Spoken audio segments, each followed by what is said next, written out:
Hey everybody, in this video we're going to be looking at the healing brush tools as well as some variations. What I've done is I've taken a photo that was a bit damaged, though you may have other reasons to use these tools, like if there are objects you don't want visible in the background and so on. So what I'm going to do first is duplicate my layer. This is so that I can see what it is that I'm doing. I would use the eyeball icon to the left of the layer to hide it.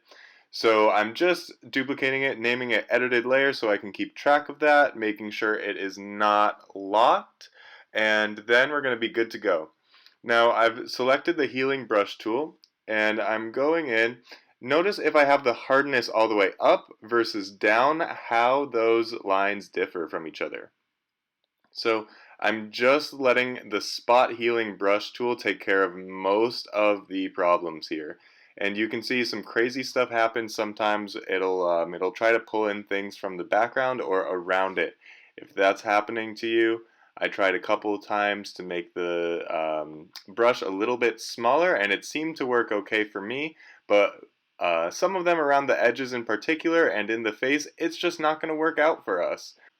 Alright, so now this is the point where I'm bringing the video back down in speed a little bit because we're going to get pretty crazy with the patch and the content aware move tools. Now these will let you get a lot more specific, but see what's happening? I'm holding shift and I'm dragging along that line with my spot healing tool, and it really just kind of messed his whole eyebrow up. So a quick undo to fix it. Let's experiment a little bit with some of our other healing tools.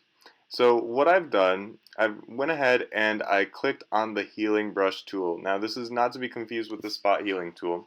What this will do is this will allow me to select an anchor point. When that black cursor is showing up, I'm clicking on a similar spot that I'll be able to just drag up. Think of it like copy and pasting, but making it work and fit in well with the space.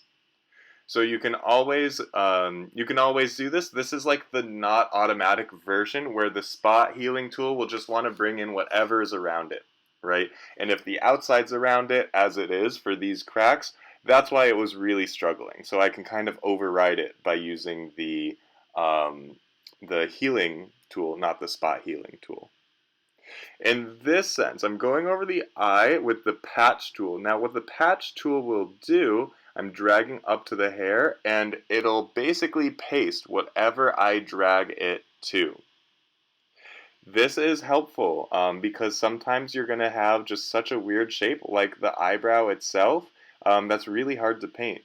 Now the opposite of that, the content aware tool, will drag whatever it is down onto your shape. So because I just did basically the same thing but with opposite tools, it's starting to look a little bit darker. This is all experimental. There's no right way, there is no wrong way. One thing that's also worth noting is looking towards the top of the screen where it says mode: darken. See, sometimes it'll set it like this, sometimes it'll be on a different setting if someone else was on your computer, and that's okay. This is also to experiment with. I like to keep it at normal most of the time because the normal is predictable.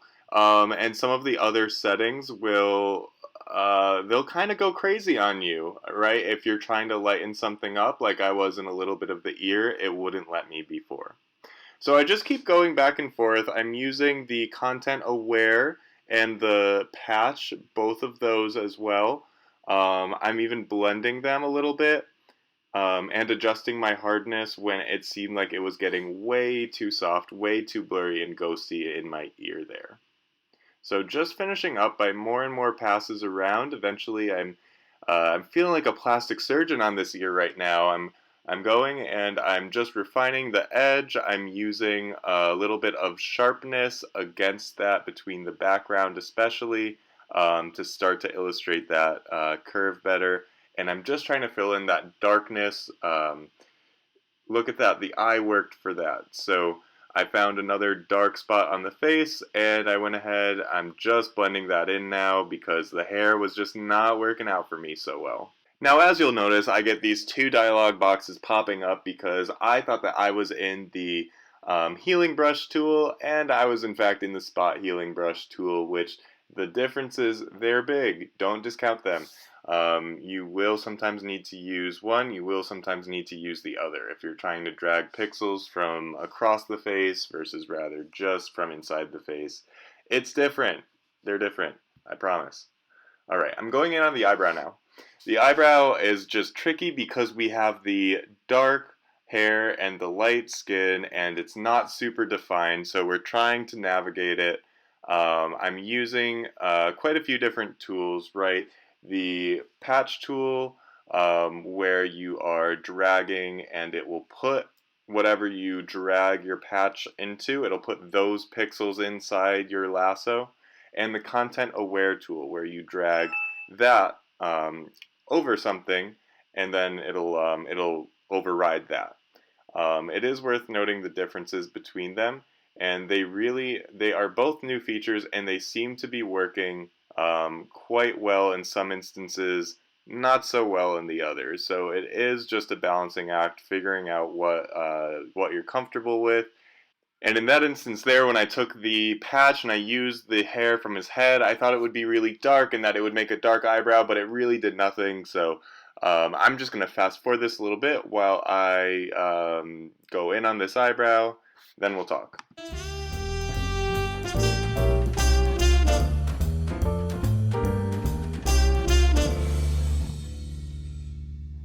Alright, so I got it as good as I possibly could. There is a little bit of a notch still in his eyebrow from that tear. So what I'm going to do, I'm going to be a little bit sneaky. I'm going to use this tool. It's called the burn tool. Now this here, it refers to an old darkroom technique when we did not have digital photography. And it actually refers to how you could basically make a sunspot over certain spots of your film. So what I'm doing, I'm just darkening that up a little bit. Between you and me, you didn't see this. This isn't the burn and dodge video, okay? But this is how Photoshop all comes together as one, okay? So now when I go ahead and I click the eye next to my edited layer, of course, you can see just how much it has come from that original photo, as well as the side-by-side comparison I've given you right now. Thanks for watching.